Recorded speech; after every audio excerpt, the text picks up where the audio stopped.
नमामि धन्वन्तरिमादिदेवम् सुरासुरैर्वन्दितपादपद्मम् लोके जरारुक्भयमृत्युनाशम् दातारमीशम् विविधौषधीनाम्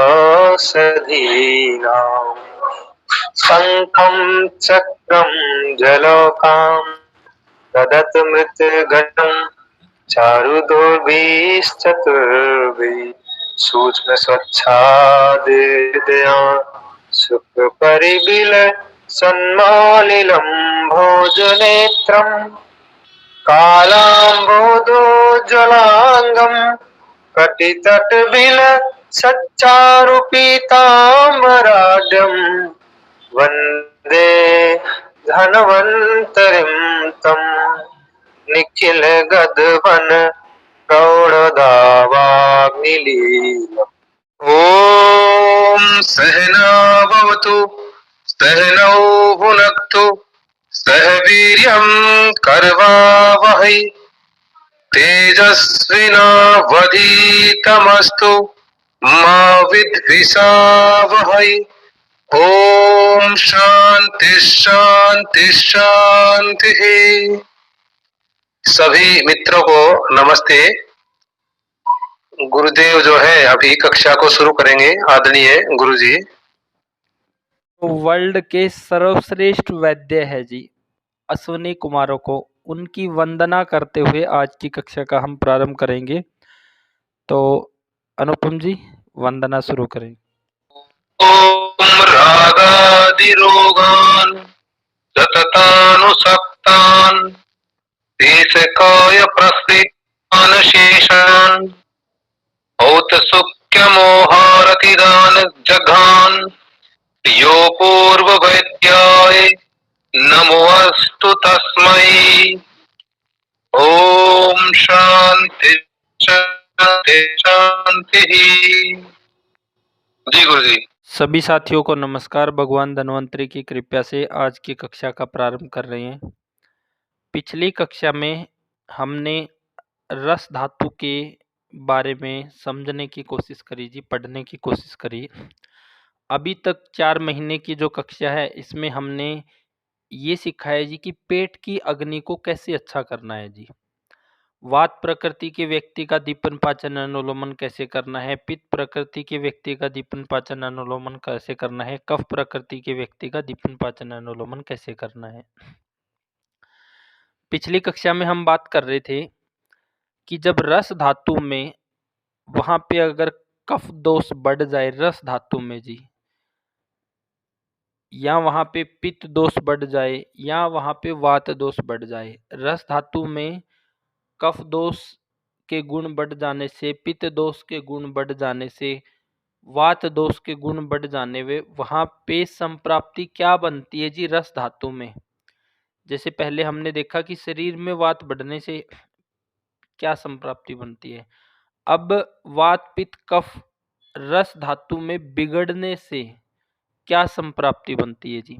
जैसे हमने देखा कि जब रस धातु का आप महाभूत बढ़ जाता है तो क्या संप्राप्तियां बनती है। फिर हमने देखा रस धातु में अगर वायु महाभूत बढ़ जाता है तो क्या संप्राप्ति बनती है। फिर हमने रस धातु में पित्त महाभूत बढ़ जाता है तो वहां पे क्या संप्राप्ति बनती है। जब किसी व्यक्ति के शरीर में लंबे समय से कफ दोष बढ़ा हो, पित्त दोष बढ़ा हो या वात दोष बढ़ा हो और वही हेतु और संप्राप्ति फिर भी चलती रहे तो धीरे धीरे वो संप्राप्ति उसकी पेट से धातुओं तक जाना शुरू हो जाती है। तो पेट की अग्नि को ठीक करना तो लगभग आप सभी लोग सीख गए हैं, लेकिन जब व्याधि है लंबी हो गई है, पेट से धातुगत चली गई है, अभी भी हेतु और संप्राप्ति वही चल रहे हैं, तो फिर वहां पे रस धातु की अग्नि मंद हो जाती है जी, या रस धातु की अग्नि में विकृति आ जाती है वात पित्त कफ के हिसाब से जी। तो रस धातु की अग्नि में विकृति आ गई है तो उसको पहले तो हम समझेंगे कैसे और फिर उसकी लाइन ऑफ ट्रीटमेंट क्या रखेंगे जी। तो अंतिम कक्षा में हमने देखा कि रस धातु में जब रस धातु में जब आप महाभूत के गुण बढ़े हों तो क्या संप्राप्ति बन रही थी? वहाँ पे हमने देखा कि रस धातु में आप महाभूत के गुण बढ़ते हैं तो वो क्या करता है जी, वो स्तन में विकृत अवस्था में वहाँ पे आम बढ़ा देता है, जिससे कि स्तन में अति वृद्धि हो जाती है स्तन की और वहाँ पे स्थूलता, आमता होती है। उसके कारण वहाँ पे गांठ जैसी व्याधि निर्माण होती है क्योंकि स्तन ज़रूरत से ज़्यादा साइज़ बड़ा है और वहाँ पे गांठ आमता है, उसमें गांठ उत्पन्न हो जाती है। या फिर जब रस धातु अच्छा नहीं है तो अगला रक्त भी अच्छा नहीं बनेगा और जब रस में आमता है तो रक्त में भी आमता जाएगी, रक्त में आमता जाएगी तो फिर किस तरह से यूट्रस में वो आमता स्थूलता पहुंचने से वहाँ का जो उष्ण गुण है वो शीत गुण में परिवर्तित होके जो अपान कक्षा में प्राकृतिक कार्य होना चाहिए वो नहीं हो पाता, तो वहाँ पे बांझपन कैसे बनता है जी, वो हमने पढ़ने की कोशिश करी। तो पिछली कक्षा में हमने देखा कि रस धातु की अग्नि को कैसे अच्छा करना है जी। अगर किसी व्यक्ति के शरीर में कफ दोष बढ़ा है तो हम रस धातु की अग्नि को कैसे ठीक करेंगे जी? पित्त दोष बढ़ा है तो कैसे ठीक करेंगे और वात दोष बढ़ा है तो कैसे ठीक करेंगे? मनोज जी आप इसके ऊपर कुछ बताना चाहेंगे?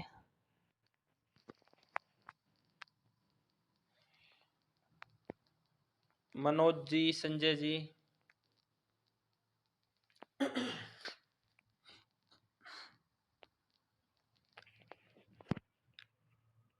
अनुपम जी, हाँ जी, हाँ जी गुरु जी नमस्कार। हाँ जी,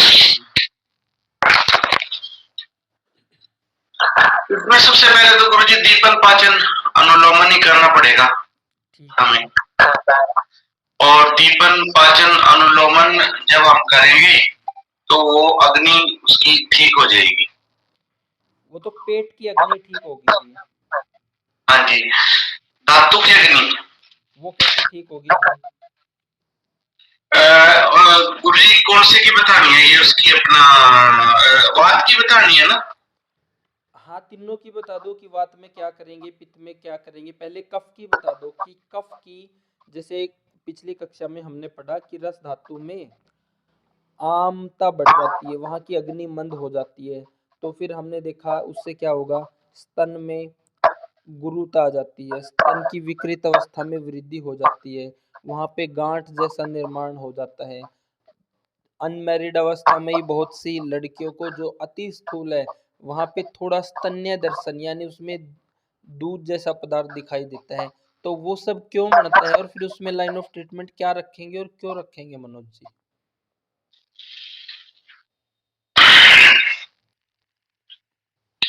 इसमें गुरु जी कफ में बताना है ना? हाँ, कफ में जी। कफ में जैसे कि उसका कफ के गुण बड़े बड़े होंगे सबसे पहले तो उसमें, मतलब शीत गुण, सांद्र गुण, ठीक है, और ये गुण बढ़ जाएंगे तो उस वजह से आम बढ़ जाएगा शरीर के अंदर। ठीक है जी, ठीक है, विकृत मेद जिसको हम कह सकते हैं, विकृत मेद बढ़ेगा। ठीक है जी, और विकृत मेद बढ़ने की वजह से उसका लीवर के ऊपर इफेक्ट होएगा उसका, फिर लीवर की उसकी जो अग्नि है वो मंद हो जाएगी उसकी, और उस वजह से फिर उसको जो धातुएं हैं उसकी, जैसे रस, रक्त, मांस, मेद, अस्थि, मज्जा, शुक्र, ऐसे उसकी जो रस धातु की जो अग्नि है वो मंद हो जाएगी। और रस धातु की अग्नि से ही आर्तव बनता है और उसी से ही स्तन स्तन बनते हैं। तो अगर विकृत मेद उसका बढ़ जाएगा तो उसके स्तनों की तरफ चला जाएगा वो, और उस वजह से उसकी मेंसेस में भी प्रॉब्लम आनी शुरू हो जाएगी, और गर्भाशय में भी, मेंसेस में भी, इस तरह से उसकी खासकर मेंसेस में प्रॉब्लम शुरू होगी उसकी। और विकृत मेद उसके शरीर में बढ़ जाएगा गुरु जी, ये होगा उसका। फिर चिकित्सा में क्या क्या मेडिसिन देंगे और मनोज जी हम? उसका जो चिकित्सा होगी कटु तिक्त कषाय रस से ही होगी उसकी चिकित्सा गुरु जी। ये तो आपने कफ की चिकित्सा बता दी है भाई, कफ दोष से आम दोष बना है, अग्नि मंद है, उसकी चिकित्सा बता दी है। लेकिन रस धातु कलिंग का भी कसाय होगा गुरुजी कोई? उसमें जी लघु सूत सेकर रस देना पड़ेगा उसको। आपने क्या बोला संजय जी उसमें? कलिंग का भी कसाय। ठीक है, तो पूरा कैसे कैसे विचार करेंगे इसका? ये मतलब दीपन पाचन के बाद जो रस पाचक है, रस पाचक कलिंग का भी कसाय है, तो रस का पाचन ठीक होगा तो फिर रक्त ठीक बनेगा। तो पहली धातु का बताया मैंने ठीक है कफ में। ठीक है गुरु जी मनोज जी, यहाँ पे जो पूरी संप्राप्ति, एक मिनट रोको मुकेश जी। मनोज जी, यहाँ पे पूरी संप्राप्ति नहीं बता पाए आप। देखो, हमने समझना क्या है जी, अभी तक हमने समझा है जी कि कफ दोष की चिकित्सा कैसे करनी है, पित्त दोष की चिकित्सा कैसे करनी है, वात दोष की चिकित्सा कैसे करनी है, ये हमने पढ़ लिया है जी। कि भाई अग्नि की चिकित्सा कैसे करनी है, दीपन पाचन अनुलोमन कैसे करना है। लेकिन जैसे कि हमने 14वें अध्याय में पढ़ा था, वहाँ पे संतर्पण, अपतर्पण और फिर वहाँ पे सामावस्था, आमावस्था, निरामावस्था, 3 अवस्थाएं हमने पढ़ी थी जी। तो अगर कोई व्यक्ति आमावस्था में है तो वहाँ पे पेट की अग्नि मंद है जी। पेट की अग्नि मंद है तो आप दीपन पाचन अनुलोमन कर दोगे वात पित्त कफ प्रकृति के हिसाब से। एक पॉइंट हुआ जी। दूसरा पॉइंट है कि अब जो संप्राप्ति है वो धातुगत चली गई है, उसको हम सामावस्था बोलेंगे। और सामावस्था में जो दोष है वो रस धातु तक चले गए हैं। समय के साथ आगे रक्त, मांस, मेद, अस्थि, मज्जा, शुक्र में भी जाएंगे। लेकिन अंतिम कक्षा में जो हमने संप्राप्तियां पढ़ी थी उसमें हमने ये देखा था कि रस धातु में सामता जाने से, आमता जाने से वहां पे रस धातु की अग्नि मंद हो जाती है, जिससे कि रस धातु के जो उपधातु है या उसके आश्रय स्थान है उनमें भी स्थूलता आ जाती है। उनमें भी जो आम दोष जिसके कारण रस धातु की विकृत अवस्था में वृद्धि हुई है, वो आम दोष उनमें भी स्थूलता पैदा करके, जैसे कि हमने एक एग्जाम्पल पढ़ा था कि रस धातु की अग्नि मंद होने से किस तरह से स्तन का साइज अधिक बढ़ जाना, उसमें भारीपन दिखाई देना, उसमें फिर गांठ जैसी संप्राप्ति बनना, उसमें मासिक धर्म रुक जाना और स्तन में अनमैरिड अवस्था में भी दूध जैसा पदार्थ दिखाई देना। ये क्यों हुआ है जी? क्योंकि अब संप्राप्ति पेट से निकल के धातुगत चली गई है। अब वो आमता में नहीं है, वो आमता से निकल के सामता में चली गई है। और जब सामता में गई है तो पहली कड़ी में उसने रस धातु को इफेक्ट किया है जी।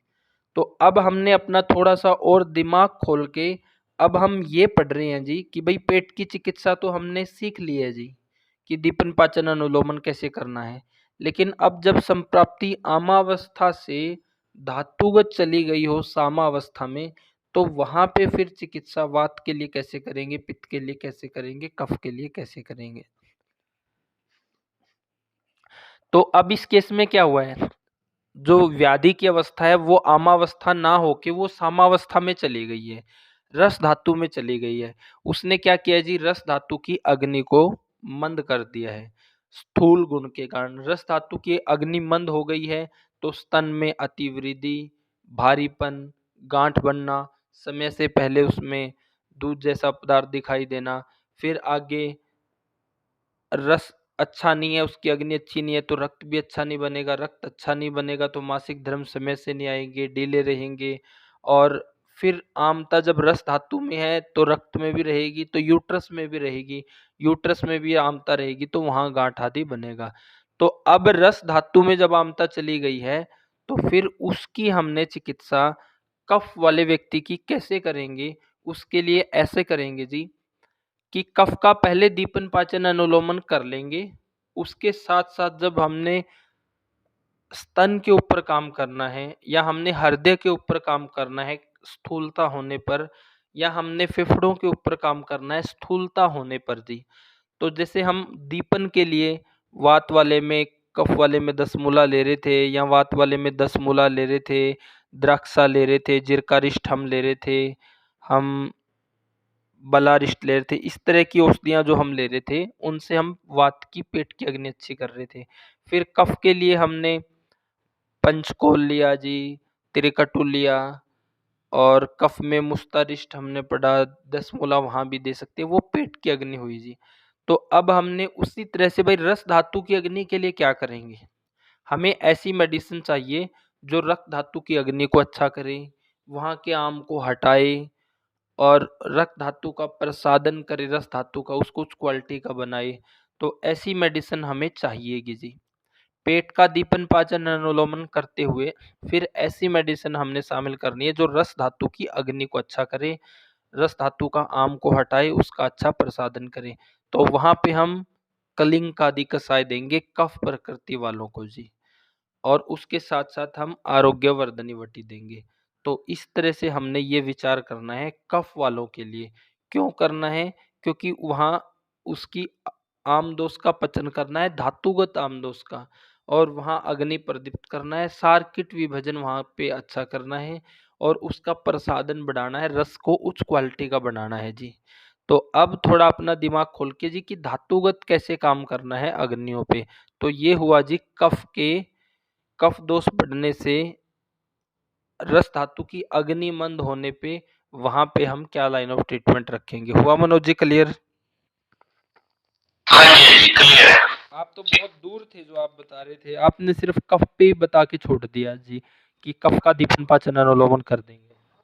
वो गुरुजी कंफ्यूजन ये होगी कि मैं लिखता हूँ जो भी आप पढ़ाते हो ना, नोट्स बनाता हूँ उनके रजिस्टर में, तो वो असल में मैंने कुछ ऐसा लिख दिया था, वात में आरोग्यवर्धनी नहीं देनी, तो मैंने सोचा ये वात का नोट है, तो वो कंफ्यूज हो गया। मैंने तो वैसे लिख रखा है ये जो आपने बताया था मुझे। ठीक है, तो ये हमने संप्राप्ति पढ़ी जी कि जब व्यक्ति का लंबे समय से कफ दोष बढ़ा हो और उसकी आमता लंबे समय से बढ़ी है, हेतु जारी है, अब वो पेट से निकल के जब धातुगत चली जाती है तो पहली धातु में जाएगी तो क्या संप्राप्ति बनेगी, उसमें फिर हम क्या लाइन ऑफ ट्रीटमेंट रखेंगे जी। जब अमावस्था लंबे समय तक बनी रहती है, धातुगत जाएगी तो वो सामावस्था में बदल जाती है, फिर वो धातुगत अग्नि को मंद करती है। तो ये तो हो गया जी कि हम कफ के लिए क्या करेंगे। अब सवाल यहाँ पे दूसरा मनोज जी यही है कि पित्त प्रकृति वाले में हम रस धातु में विकृति आ गई है, तो वहां पे रस धातु की अग्नि पित्त दोष के कारण विकृत हो गई है, तो वहां पे हम क्या लाइन ऑफ ट्रीटमेंट रखेंगे और वो वहां पे संप्राप्ति क्या बनी है जी। गुरुजी कफ धातु के लिए आरोग्यवर्धनी वटी और कौन सा बोला आपने? दोबारा सवाल करना जी अपना। कफ धातु के लिए आपने रस की अग्नि बनाया कि आरोग्यवर्धनी वटी, और दूसरा एक बोला ना, क्या बोला? कलिंग कादी कसाई जी, कलिंग कादी कसाई। कलिंग कादी कसाय। हाँ जी। वटी है क्या? ये कसाई है, लिक्विड फॉर्म में आएगा जी। कलिंग कादी कसाय। क्या डोज में देने का? 3 ढक्कन दवाई, 9 ढक्कन पानी, इसके साथ में 2 गोली दे दो जी आरोग्यवर्धनी वटी। ओके। पहले अच्छा गुरुजी, चिकित्सा पे तो जाना है जी, लेकिन चिकित्सा पे जाने से पहले जैसे हमने पढ़ा जी कि भाई कफ दोष बढ़ा हो तो पेट में आम बनेगा, पित्त दोष बढ़ा हो तो पेट में जलन होगी, वहाँ पे द्रव गुण बढ़ा रहेगा, या उष्ण गुण बढ़ेगा, अधिक गर्मी, अधिक प्यास, अधिक पसीना, ये सब संप्राप्ति रहेगी। और वात दोष बढ़ा है तो वहाँ पे गैस, अफारा, ये सब रहेगा जी, जिससे फिर रुक्ष आदि गुण बढ़ के, लघु आदि गुण बढ़ के संप्राप्ति बनती है। तो इसी तरह से हमने अब ये विचार करना है जी कि भाई पेट का तो लगभग सबको समझ आ गया है जी। अब धातुगत रस धातु में हमने देखा कफ के गुणों की वृद्धि होगी तो उसमें क्या लाइन ऑफ ट्रीटमेंट रहेगा वो हम पढ़ चुके हैं जी। तो सवाल मनोज जी ये है कि रस धातु की अग्नि पित्त दोष के कारण किस तरह से मंद होगी, क्या उसमें संप्राप्ति रहेगी और क्या उसमें चिकित्सा में क्या लाइन ऑफ ट्रीटमेंट रखेंगे जी। वैसे उसमें ये होगा, पेट में जो अपने हमारे शरीर में पित्त से उष्ण का जो द्रव गुण है, उष्ण तीक्ष्ण एसिड, वो बढ़ जाएगा हमारे शरीर में। ठीक है जी। तो पित्त वाले में उससे क्या होगा, एसिड उष्णता, उससे रक्त उसके उसके बाद जो जैसे हम वो भोजन करेंगे, जो तिक्त भोजन है और विदाकारक भोजन है जो हम करेंगे, उसके बाद जो हमारा रस बनेगा, उस रस में विकृति आएगी। और जो वो रस विकृत होगा तो उसके बाद क्या करेगा वो, अग्नि उसका द्रव गुण बढ़ेगा, जो उष्ण तीक्ष्ण, वो हमारी अग्नि को भी मंद कर देगा।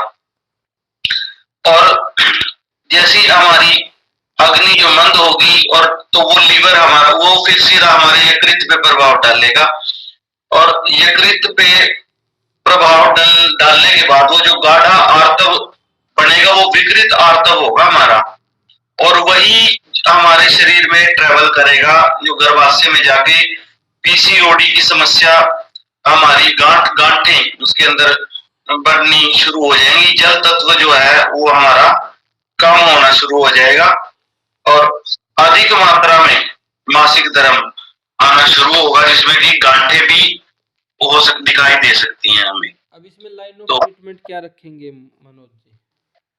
इसमें जो सबसे पहले तो वही है, औषध विचार में यही करेंगे, दीपन पाचन अनुलोमन करेंगे उसका हम। उसके बाद तिक्त रस, इसमें जैसे कि लोदरा आसव है वो देंगे इसमें खाने से पहले, जो कि उसकी शुद्धि करेगा रक्त की, और उसकी जो रस जो उनकी धातुओं की शुद्धि करेगा। फिर वासा गुलाची कसाय और आरोग्यवर्धनी वटी, ये देंगे हम जी खाने के बाद।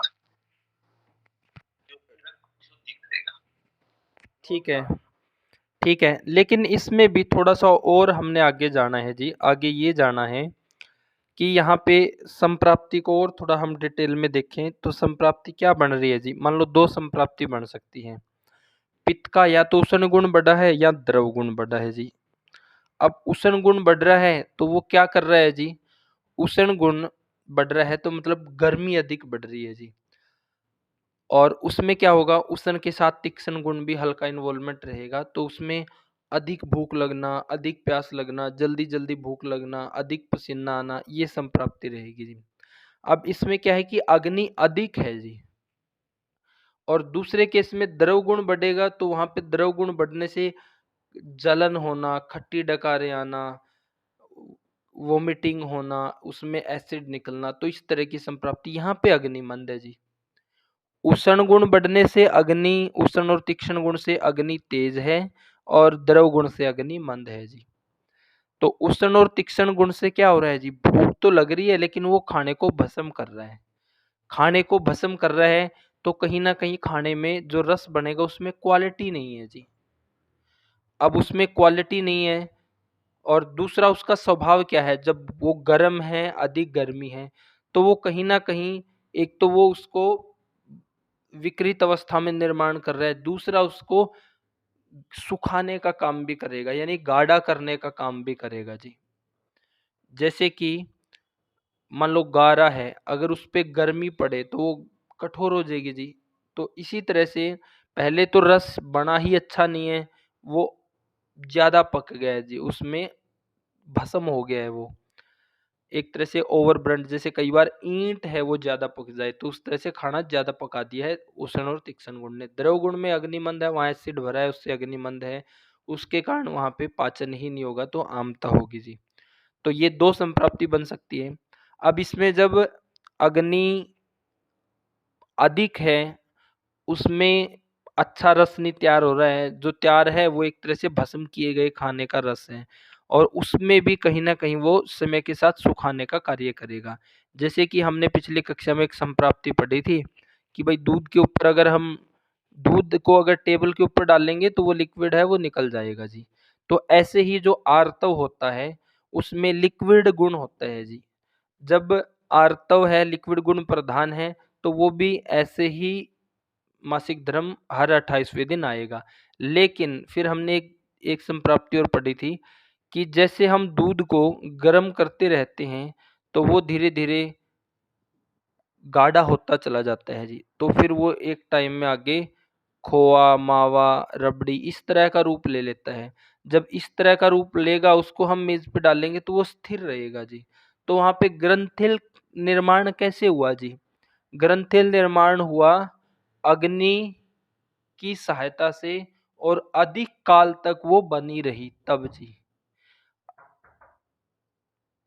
अब हम दूध के ऊपर 1 मिनट रुकना जी।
आवाज नहीं आ रही।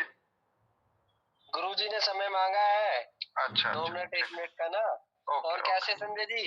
बहुत बढ़िया जी, बहुत बढ़िया। अनुपम भ्राता जी कैसे है? अरे हेलो जी, भगवान बहुत बढ़िया। आप सुनाओ कैसे हो? मजे में मजे में। तो बहुत बढ़िया जी, मजे मेरे नसीब है जी। निंद्रा में तो नहीं हो मेरी तरह। आगे पढ़े जी। सुनता ही नहीं। आगे पढ़े जी। हाँ जी बोलिए। तो हम ये पढ़ रहे थे कि जी ग्रंथिल निर्माण कैसे हो रहा है। भाई जैसे हमने देखा दूध लिक्विड है, उसको मेज पे डालेंगे तो वो निकल जाएगा जी, क्योंकि द्रव रूप में है। लेकिन जब वही दूध अग्नि की सहायता से और कुछ काल विशेष तक अगर अग्नि पे रखा रहेगा तो उसमें सांद्रता आती रहेगी, वो गाढ़ा होता रहेगा और वो दूध से फिर खोआ, रबड़ी इस रूप में वो बदल जाएगा। तो उसमें क्या हुआ, सांद्रता आई जी। किस कारण से? अग्नि और काल के प्रभाव से।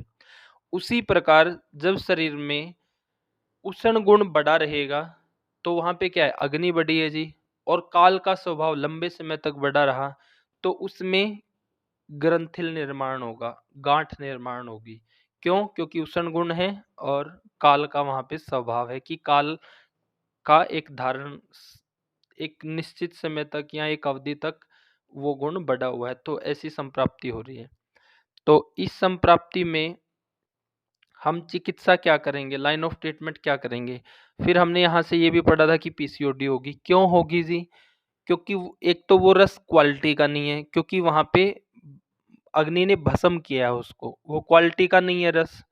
फिर आगे रक्त भी क्वालिटी का नहीं है। फिर जो उसमें समय काल के कारण उसमें और अग्नि बने रहने के कारण उसमें जो ग्रंथिल निर्माण हो रहा है तो वो ग्रंथिल भी आएगा और वहां पे क्वालिटी भी नहीं है, तो इस तरह से वहां पे पीसीओडी जैसी संप्राप्ति होगी।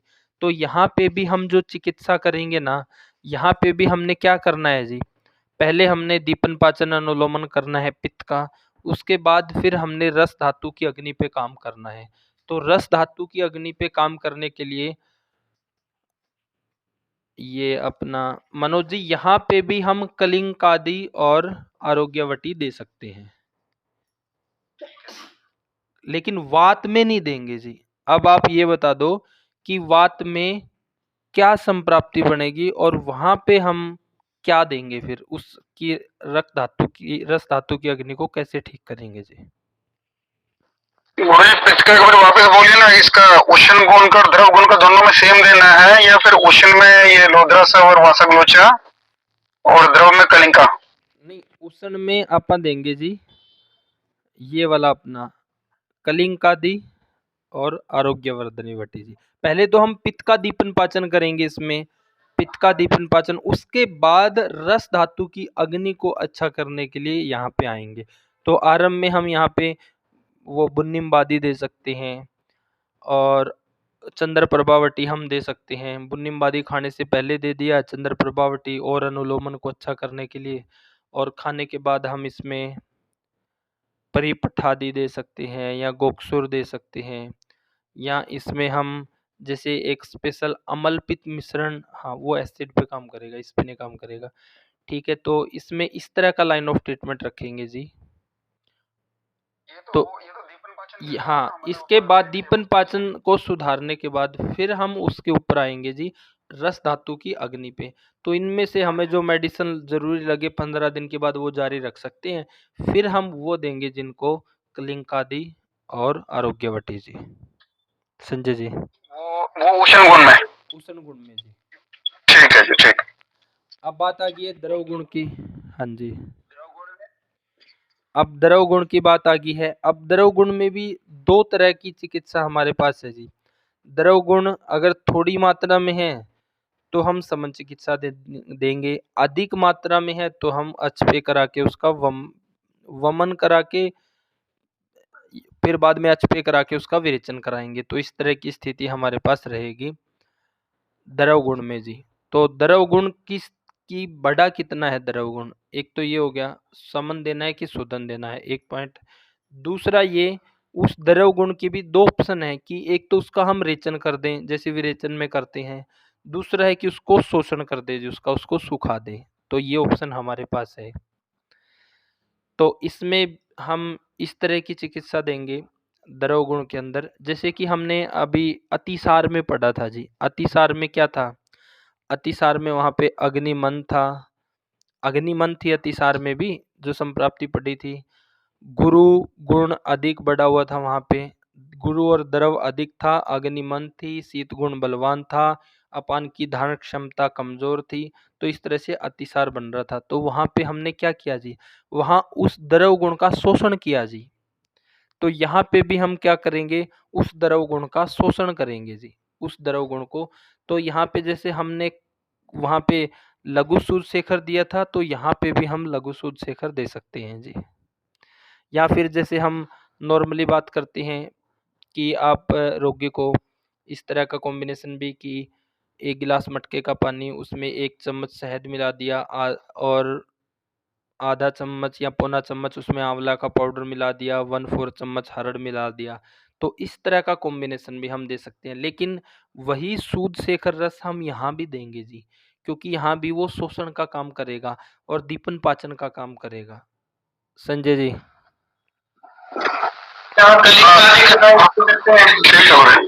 हाँ, कलिंकादि तो देंगे ही, क्योंकि रस धातु की अग्नि को अच्छा करना है। उनसे तो हमने क्या किया, संप्राप्ति को भंग कर दिया।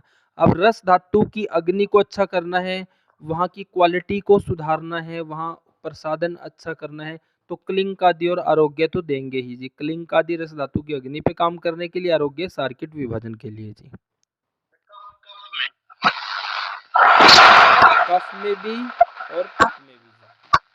ठीक है, ठीक। ये बताओ आप मनोज जी की बात में हम क्या करेंगे फिर यहाँ पे। ठीक है, मुझे बताता हूँ। इसमें ये है कि सबसे पहले अगर बात का रोगी है हमारे पास दुबला पतला, तो उसका सबसे पहले तो हम दीपन पाचन अनुलोमन ही करेंगे।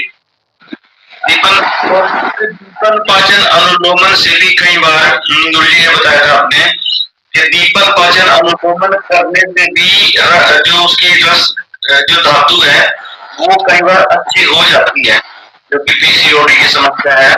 सिर्फ दीपन पाचन करने के बाद भी वो ठीक हो सकती है उसकी, क्योंकि कई बार पानी की गांठ बनी होती है और कई बार वो खून की होती है, कई बार वो मांस की गांठ बनी होती है।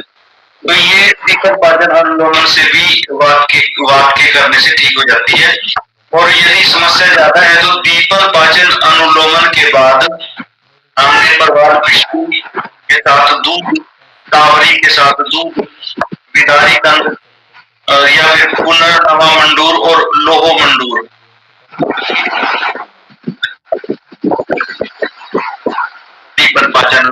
करने के बाद। दीपन पाचन अनुलोमन करने के बाद क्या करेंगे मनोज जी? अनुलोमन करने के बाद उसको जैसे कि उसमें धातु में चला गया रोग, उसके मान लो धातु में चला गया, के लिए फिर शतावरी, विदारीकंद और मंडूर और लोह मंडूर इनका देखो यही चीज हमने समझनी है जी, यही चीज हमने समझनी है कि एक तो ये मुकेश जी आपका माइक खुला ही रहता है, मुकेश जी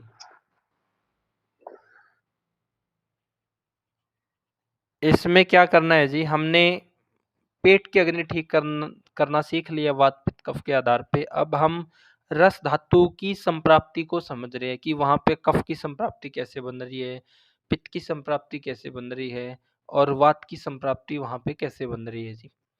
अब हमने देखा कि कफ की संप्राप्ति में वहां पे हमने दीपन पाचन अनुलोमन करने के बाद वहां रस धातु की अग्नि को अच्छा करना है और वहां पे उसका प्रसादन करना है, सर्किट विभाजन अच्छा करना है, क्वालिटी का उसको बनाना है जी। और पित्त में भी ऐसा ही करना है। तो इन दोनों में क्या है, यहाँ पे इन दोनों में एक तो आमता है जी, इसलिए हमें सर्किट विभाजन करना पड़ रहा है, और दूसरा इनमें दोष विशेष की वृद्धि है। अब वात में हमने यहाँ पे अलग संप्राप्ति देखी है जी, कि वात में यहाँ पे वो नहीं है, आमता नहीं है, वात में यहाँ पे केवल शात्मक संप्राप्ति है। तो वात में हमने वो देने की जरूरत नहीं है कलिंग आदि कसाई, क्योंकि यहाँ पे तो शात्मक संप्राप्ति है। वो क्यों दे रहे हैं? क्योंकि उस रस धातु की अग्नि को अच्छा करने के लिए जी। क्यों? क्योंकि एक में रस धातु की अग्नि आम दोष के कारण विकृत हुई है, जैसे हमने पिछले में संप्राप्ति पढ़ी कि आम दोष बढ़ने से, जल महाभूत बढ़ने से, या बार बार एक शब्द हमने पढ़ा प्रोलैक्टिन हार्मोन बढ़ने से स्तन की अतिवृद्धि होना, उसमें गांठ बनना, समय से पहले उसमें दूध जैसा पदार्थ दिखाई देना। तो ये सब संप्राप्ति ऐसी क्यों हुई, उसमें स्तन में भारीपन क्यों आया, गुरुता क्यों आई, साइज अधिक क्यों बढ़ा? क्योंकि वो आमता के कारण जी। अब उस आम का पचन करने के लिए हमने वहां पे पहले दीपन पाचन चिकित्सा दे दी है, फिर उस आम को धातुगत पचन करने के लिए हम वहां पे कलिंग आदि और वो दे रहे हैं जी आरोग्यवर्धनी वटी। पचन भी करना है और वहां पे उसका सार्किट विभाजन अच्छा भी करना है, और वहां पे भी हम लघु शुद्ध सेकर दे सकते हैं जी। और इसके अलावा वहां पे हम लहसुन आदि वटी भी दे सकते हैं जी। और इसके अलावा वहां पे हम भलातक का, जैसे कोई वटी है या कोई भी कलप है, वो भी दे सकते हैं हम। तो इतना सारा कॉम्बिनेशन, और लघु शुद्ध शेखर भी दे सकते हैं। जैसे वहां हमने पढ़ी थी संप्राप्ति अतिसार में कि अति द्रव गुण की वहां वृद्धि थी, तो यहाँ पे भी द्रव गुण है। कौन सा? कफ वाला जी। तो उसका शोषण भी करना है, दीपन पाचन भी करना है। लेकिन इन सब द्रव्यों के पास के साथ साथ हमें ऐसा द्रव्य भी देना पड़ेगा जो उस धातु की अग्नि को अच्छा कर सके जी। फिर पित्त में हमने पढ़ा, यहाँ पे भी आम है, यहाँ पे इस तरह का आम है, यहाँ पे हम लघु शुद्ध सेकर दे सकते हैं अगर द्रव गुण है, लेकिन यहाँ लहसुन आदि नहीं दे सकते। क्यों? क्योंकि यहाँ पे शीत गुण का नहीं है जी, जो आम है वो उष्ण गुण का है, कफ में शीत गुण का था। तो यहाँ पे भलातक नहीं दे सकते क्योंकि भलातक उष्ण तीक्ष्ण है।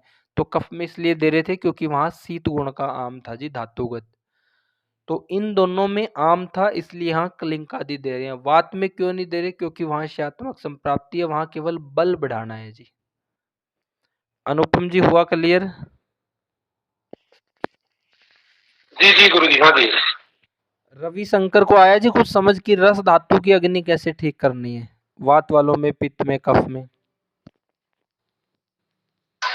जी गुरु जी आ रहा है गुरु जी। बात समझ में है, बात क्या है, फिर से बताइए। वात वाले में जी हमने केवल वात का पेट का दीपन पाचन अनुलोमन करके फिर वहां पे शुद्ध चिकनाई और बल देने वाली चीजें देनी है, जैसे कि परवाल पिष्टी टैबलेट के बारे में हम पढ़े थे, मंडूरवटी के बारे में हम पढ़े थे, या फिर और धातुगत जाना है तो गोक्षुर आदि गूगल के बारे में हमने पढ़ा था। शतावरी दे सकते हैं, सफेद मूसली दे सकते हैं। वात में ऐसी औषधि देनी है जिसमें पृथ्वी और जल महाभूत की प्रधानता हो, दीपन पाचन अनुलोमन करके जी। राम राम गुरुजी। राम राम जी। गुरुजी एक बात बताइए, ये लहसुन आदि वट्टी बताओ, जैसे एक वट्टी वो और कितने लहसुन के बराबर होती है, कोई आइडिया है इसमें गुरुजी? ठीक है जी। इसमें अगर आप लहसुन आदि वटी नहीं लेना चाह रहे तो आप ये जानना चाह रहे हो क्या कि हम लहसुन कितना लें? हाँ जी, हाँ जी, उसमें एक वट्टी में और इस लहसुन जैसे 2 कली लहसुन की या एक वट्टी, वो उसके कितने कली के बराबर होगी वैसे जो जो बनाते हैं वो किस हिसाब से बनाते हैं? ठीक है। लहसुन आदि वटी में क्या है कि लहसुन के साथ इसमें थोड़ा और आपका कोई दीपन पाचन औषधियाँ मिल जाती है, लेकिन अगर अकेला लहसुन ही आपने इस्तेमाल करना है तो आप ऐसा कर सकते हैं जी। वात और कफ वाले तो इस ऋतु में डायरेक्ट भी ले सकते हैं, लेकिन डायरेक्ट की बजाय अगर हम उसको तिल के तेल में एक बार पका के, जैसे हरड़ को भूनते हैं जी अपा, तो तिल के तेल हाँ जी, में हाँ जी। पका के और फिर 2 कली सुबह, 2 शाम, 2 दोपहर को लोगे तो वो उस वाला काम कर देगी जी। तो और गुरुजी ये कितने टाइम तक दे सकते हैं आप कफ वालों को, कितने दिनों तक बीमार, जैसे लहसुन का यूज करने कहीं से उससे पित्त ना बढ़ जाए या जैसे उससे एसिडिटी बन जाती है ना कई बार, वो तो नहीं होएगा, क्या हो सकता है उससे वो? अच्छा सवाल है जी। अब हेमंत और शिशिर ऋतु, इस ऋतु में और खासकर कफ वालों के लिए एसिडिटी बनने की संभावना नहीं होती जी इस ऋतु में। फिर भी हमने ऑब्जर्वेशन में लेनी है, अगर ऐसा लगे तो जब हमें लगे कि ऐसा हो रहा है तो रोक सकते हैं, एक पॉइंट। दूसरा कि कितने लंबे समय तक लेने के बाद नुकसान कर सकती है। तो इन कफ प्रकृति का व्यक्ति है, अधिक कफ दोष बढ़ा है, तो इन 4 महीनों में तो ले सकता है, उसको आगे नुकसान नहीं करेगी जी, कफ वाले को। और पित्त वालों ने बिल्कुल भी नहीं लेनी है, इन महीनों में भी ना ले तो अच्छा है, इमरजेंसी हो तो ले सकता है थोड़ी बहुत ऑब्जर्वेशन में। तो कफ वाले अगर इसको फिर आप तिल के तेल में अगर भून के लेंगे तो वो भी संभावना नहीं है कि नुकसान करेगी। तो इन 2-4 महीनों में नहीं करेगी महेंद्र जी, इन 4 महीनों में भयानक सर्दी पड़ती है, तो इन 4 महीनों में हम ले सकते हैं। ऋतु का शीत गुण इतना बलवान है कि वो आगे भी संप्राप्ति नहीं बनाएगा। अगर आप हेमंत में इसको जारी रख रहे हैं और फिर आप गर्मी फील कर रहे हैं तो आपको अगली ऋतु में परेशान करेगी। तो इन 4 महीनों में वात कफ वाला ले सकता है, नुकसान नहीं करेगी। फिर भी ऑब्जर्वेशन में लें, अगर ऐसा लग रहा है तो इसको रोक दें। हाँ जी, हाँ जी, ठीक है गुरुजी। ठीक है जी।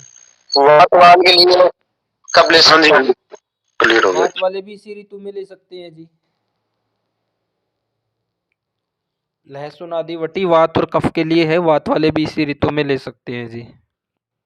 हाँ जी गुरुजी, एक थोड़ा सा एक्सपीरियंस हो रहा, थोड़ा सा बता दूं अगर टाइम 1 मिनट का है?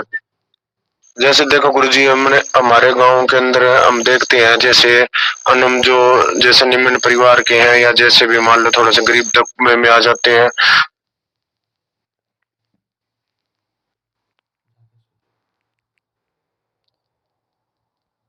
आवाज हाँ देखते हैं गुरुजी, बीमारियां भी कम लगती है। आवाज मैं ये कह रहा हूँ गुरुजी, जैसे आवाज रेंज ही कौन नहीं होगी गुरुजी। अब हेलो, अब आ रही है आवाज? अरे ये बोलो। तो गुरुजी मैं ये कह रहा था, जैसे गरीब तबके के लोग होते हैं, जैसे बहुत ज्यादा निम्न परिवार के होते हैं, तो उनके घर में ना कुंडी घोटा जरूर होता है, और कुंडी घोटे से मैं उनको देखता रहता हूँ जी, वो ना वो टक टक टक चलता रहता है, और उनके घर में ना ये लहसुन लहसुन की चटनियां चुटनियां बनती रहती है, बहुत कम बीमार होते हैं जी वो अक्सर देखता हूँ मैं, ये बात हमेशा नोट करता हूँ, मेरे नोटिस में आती है ये बात, देख लो। और ना अब जैसे जैसे कोरोना की बात करते हैं, कोरोना के अंदर जी जो ये इस तरह के थे जो कुंडी घोटे वाले, इनके लगी नहीं, बीमारी भी नहीं लगी हमारे गांव में किसी को। तो ये लहसुन भी मेरे को लगता है गुरुजी काफी चमत्कार करता है। हाँ जी, वो तो ठीक है, लेकिन उन परिवारों में जो है ना जी, क्षय होता है शरीर का, जो ना क्षयात्मक वो रहती है में संप्राप्ति रहती है, उनका शरीर जो है ना रूखा सूखा होता है, बिल्कुल हड्डी हड्डी होती है, और भी ज्यादा मेहनत करेंगे तो पता चलता रहेगा, तो उनको कुछ भी हो सकता है। ऐसा नहीं है कटा जी कम नहीं हो रहा जी, बहुत कम हो रहा जी बीमार। हाँ जी, हाँ जी, कटा दारू दूरू पिए जिंदा के सुधर। अभी आगे इस संप्राप्ति को हम आगे डिटेल में पढ़ेंगे, तो आगे हम लहसुन आदि वटिका डिटेल में हम इसकी उपयोग पढ़ेंगे कि कैसे करना है जी। लहसुन आदि है, भलातक है, जो और तीक्ष्ण गुण की होती है उसको आगे पढ़ेंगे, ये सब क्लियर हो जाएंगे वहाँ पढ़ेंगे। तो अभी सवाल हमारा इतना ही था जी। पिछली कक्षा में हमने पढ़ा था कि रस धातु की अग्नि अच्छी ना होने से या रस धातु में विकृति होने से या रस धातु में क्षयात्मक संप्राप्ति बनने से किस तरह से शरीर में दोषों की संप्राप्ति बनती है।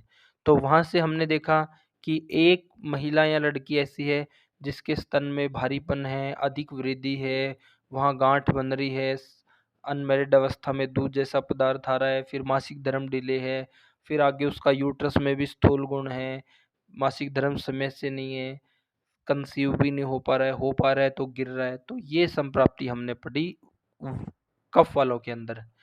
फिर वात वालों पित्त वालों के अंदर हमने संप्राप्ति पढ़ी कि इनमें क्या होगा जी।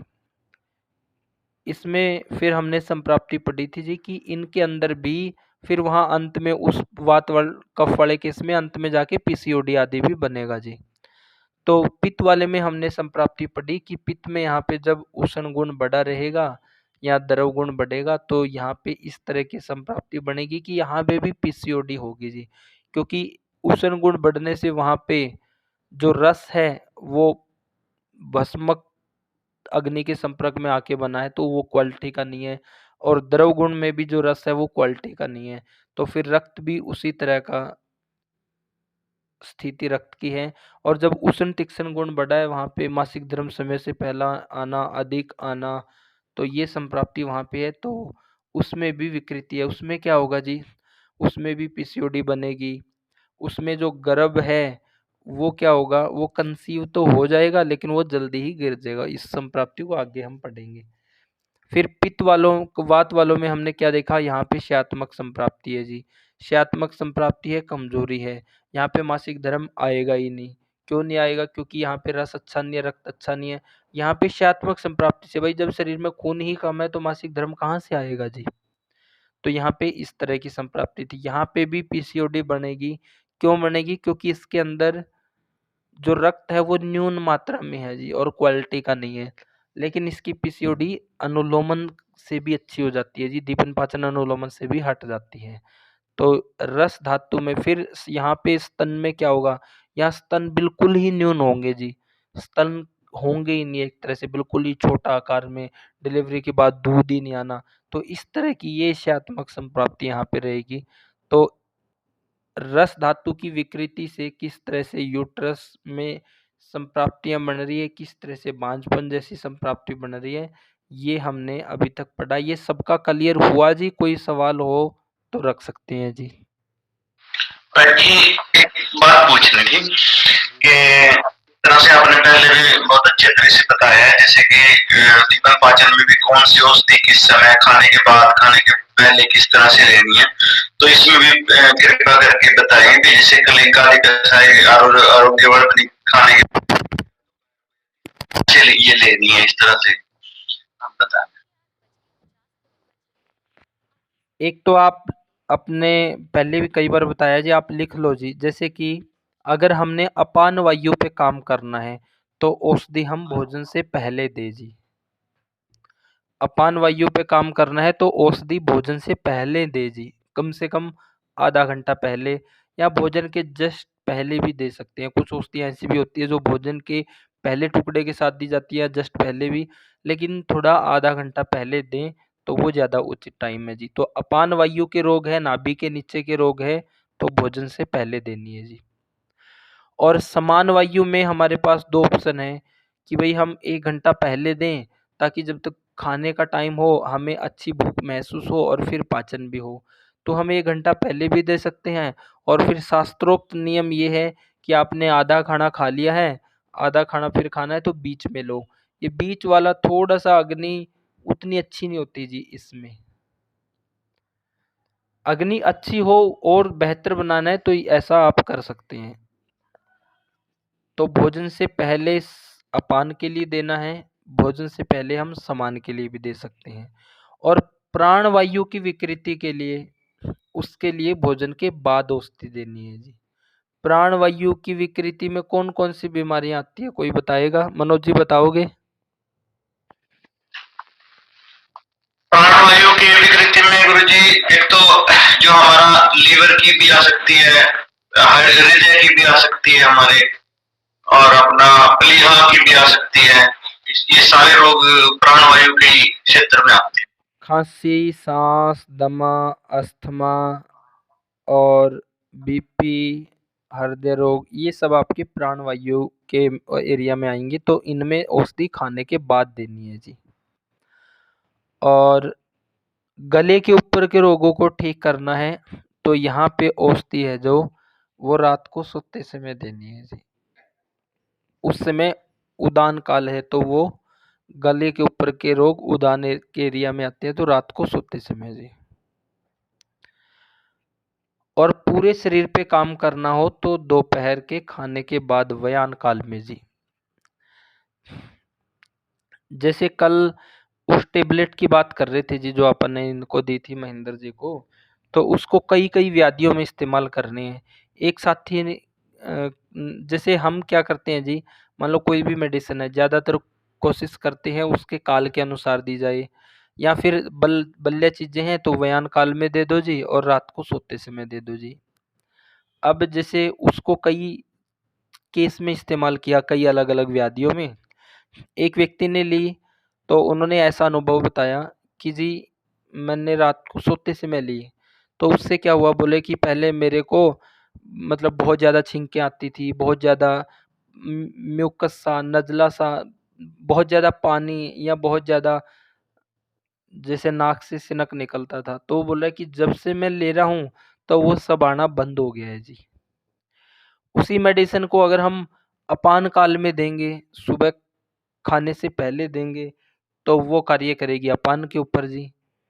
उसी को अगर व्यान में देंगे, जैसे एक खांसी का वेग रुक ही नहीं रहा था, तो उसको भोजन के बाद भी दिया, व्यान में भी दे दिया जी, तो उसके ऊपर भी काम किया जी उसने। तो इस तरह से मेडिसिन हम किस काल पे दे रहे हैं वो बहुत महत्व रखता है जी। मनोज जी हुआ क्लियर? इसमें एक थोड़ा सा और बहुत बढ़िया बताया गुरुजी, धन्यवाद आपका। अब एक और, जैसे कि आपने कहा अपान काल, तो अपान काल से क्या तात्पर्य है? ये कौन सा समय होगा, मतलब दिन का या रात का? अपान काल, दान काल, ये समय कौन सा होता है? भोजन करने से पहले अपान काल जी। अब क्यों अपान काल? अब आपको किसी रोगी को भयानक कब्ज है मनोज जी, तो उसको भूख कैसे लगेगी? लगेगी।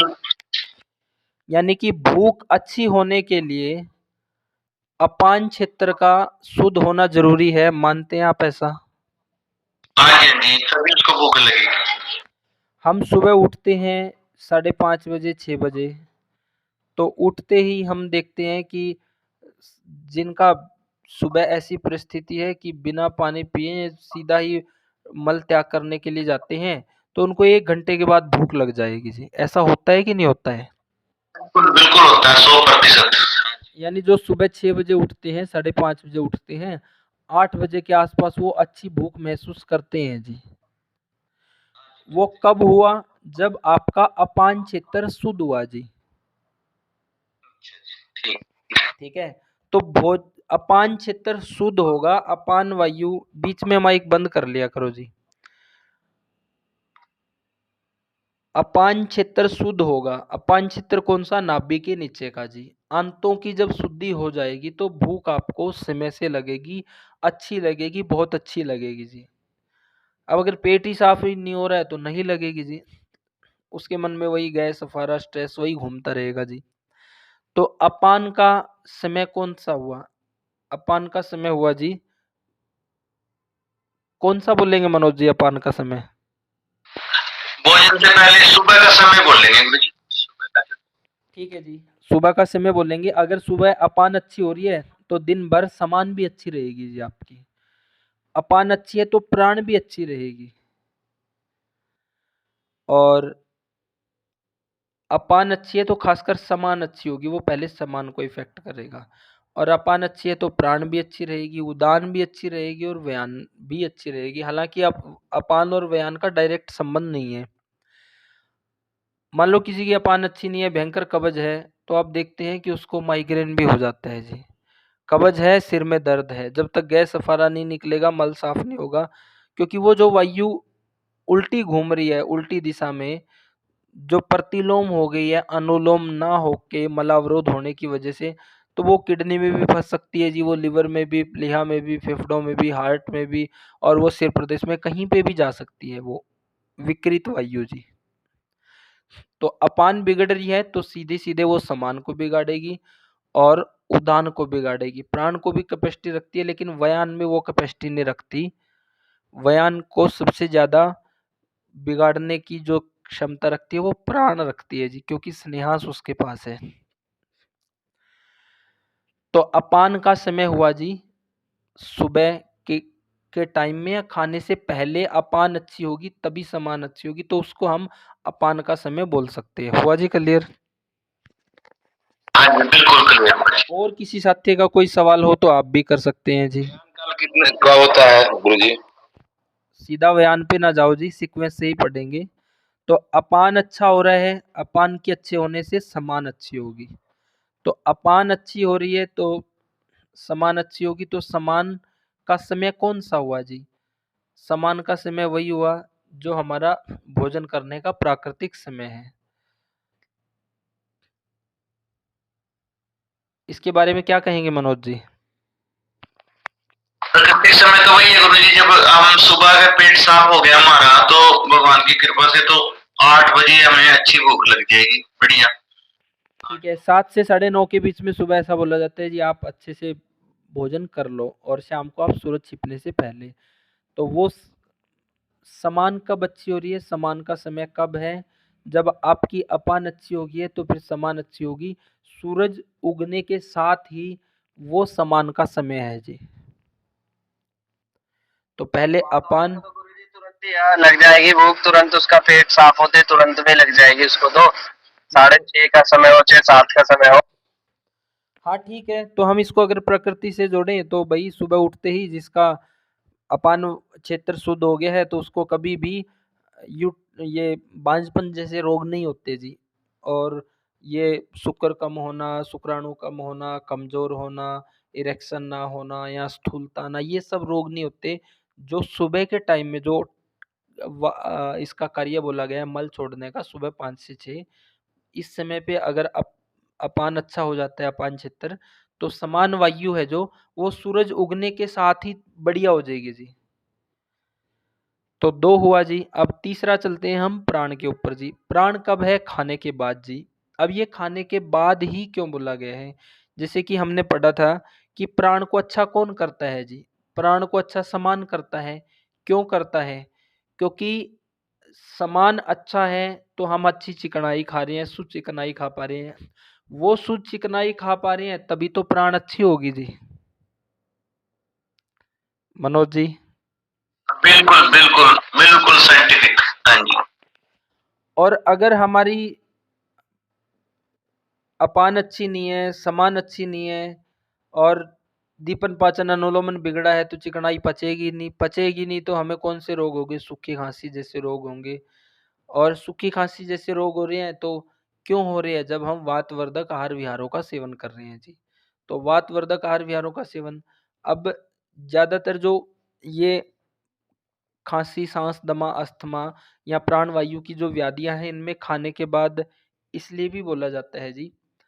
और इनमें थोड़ी मेडिसिन बार-बार दी जाती है जी। वैसे तो आप दिन में मैक्सिमम मेडिसिन ऐसे देखते हैं 2 गोली सुबह, 2 गोली शाम को। लेकिन प्राणवायु में बार-बार देने के लिए बोला जाता है जी। जैसे मान लो किसी को सूखी खाँसी है, तो उसमें मेडिसिन कई बार दी जाती है। क्यों? चाहे बलगम वाली हो, सूखी हो, क्योंकि वो व्यक्ति को हर साँस के साथ उसकी व्याधि का एहसास करवा रही है जी। हर साँस के साथ। जिसको सूखी खाँसी उठती है नहीं जी, उसको देखो आप, जब उसको भयंकर वेग हो, तो वो जितना खाँसेगा बढ़ती चली जाएगी, बढ़ती चली जाएगी। यानी कि हर साँस के साथ वो उसको वेग को बढ़ा रही है जी। और वो कहीं पे बैठा है और उसको सूखी खाँसी है, एक बार वेग चल गया तो वो रुकता नहीं है। तो वो क्या करता है जी, अगर उसको एक बार वेग उठने लगता है, कई लोगों के बीच में बैठा है, तो वो दबाने की कोशिश करता है, लेकिन वो दबती नहीं है जी सूखी खांसी। वो हर श्वास के साथ उसको एहसास कराती है जी कि हाँ भाई, स्थिति बिगड़ी हुई है, कंट्रोल में नहीं है। तो ऐसे ही वो भी करवाती है बलगम वाली भी, क्योंकि वो अवरोध करती है, वहाँ सांस जोर लगा के लेना पड़ता है जी। तो खाने से पहले अपान का समय, खाने के दौरान समान का समय और खाने के बाद प्राण का समय।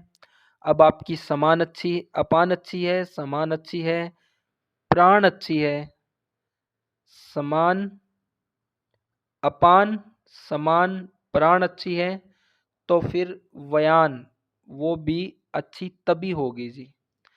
तो भोजन से पहले अपान, सुबह के टाइम में, भोजन के दौरान समान, भोजन के बाद प्राण, और जब दोपहर तक पहुंचते हैं, आप देखते हैं कि क्या होता है जी, सुबह के टाइम में कफ बलवान है जी, शाम के टाइम में वात बलवान है 2 से 6, और बीच के टाइम में क्या है, कोई सा बलवान नहीं है जी।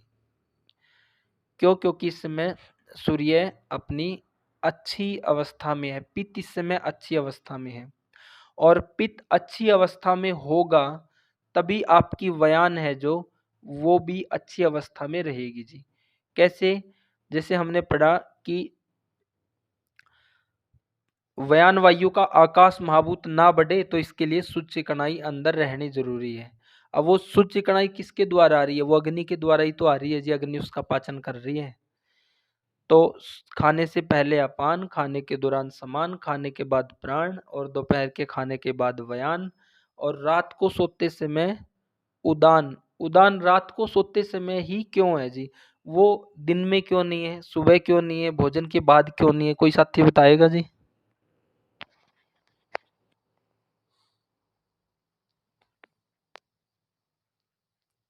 बताओ जी संजय जी। उड़ान गले के ऊपर की है गुरुजी, तो फिर गले के ऊपर वाला पोर्शन जो है फ्री और खाली जो है रात को सोते समय ही रहता है। ठीक है जी, उदान का क्षेत्र है गले के ऊपर वाला, और गले के ऊपर वाला प्राकृतिक स्थिति में कब आएगा? जब हम सोते हैं, तो तभी तो हम रिलैक्स होके अगले दिन एनर्जी महसूस करते हैं जी। अगर हम 2 रात सोएंगे ही नहीं, तो क्या उदान वायु अच्छी रहेगी जी? नहीं रहेगी। तो उदान का समय है कि रात को सोने से उदान प्राकृतिक अवस्था में आता है, इसलिए रात को सोते समय जो मेडिसिन देंगे, तो वो गले के ऊपर के रोगों पे काम करेगी, खासकर उदान क्षेत्र को काम करेगी। अगर आपने किसी को बुद्धि के लिए दवाई देनी है, मस्तिष्क को बढ़ाने के लिए दवाई देनी है, तो वो रात को ही देनी चाहिए जी। गले के ऊपर किसी भी एरिया पे कार्य करना है, किसी भी ऑर्गन पे काम करना है, तो रात को ही मेडिसिन देनी चाहिए जी। अब उस एक रोगी की हिस्ट्री